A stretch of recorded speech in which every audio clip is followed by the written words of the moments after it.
बिहार तक की खबर का असर। बिहार तक ने आपको सबसे पहले चाय पीने वाली उन नर्सों की करतूत दिखाई थी जिसकी वजह से एक नवजात की जान चली गई थी।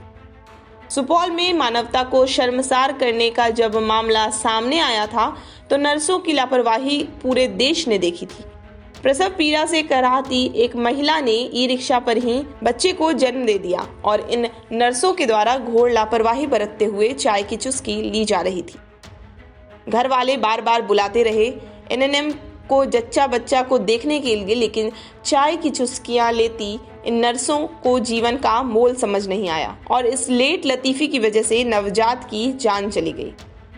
बिहार तक ने जब इस खबर को प्रमुखता से दिखाई थी और सिविल सर्जन से यह सवाल किया था कि क्या कार्रवाई होगी, तो रटे रटाए अंदाज में यह जवाब दिया था कि देखते हैं। इस संबंध में कौन नियम क्या है उससे संबंधित हम लोग जांच करवा लेते हैं और दोषी होगा उस पर हम लोग कार्रवाई करेंगे। ड्रेस कोड का भी तो पालन नहीं करती है।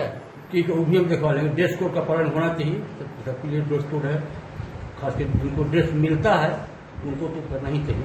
ठीक है, देख लेते हैं सर। अभी तक तो कोई कार्रवाई, मतलब सब ने तो आप सर यही कहते हैं जो सब देख लेते हैं, जांच करवा लेते हैं, लेकिन अभी तक तो किसी में कार्रवाई नहीं हुई। कार्रवाई देख लेते हैं, मतलब क्या हुआ, इसको चेतावनी हो गया या उसके बाद इसमें सुधार हो गया, कार्रवाई ना हुआ। सिविल सर्जन की बातों से आपने अंदाजा लगा लिया होगा कि कार्रवाई सिर्फ खाना पूर्ति करने के अंदाज में ही होती, लेकिन बिहार तक ने जब इस खबर के हर एक पहलू को जानना तो हमने इस खबर को प्रमुखता से दिखाई।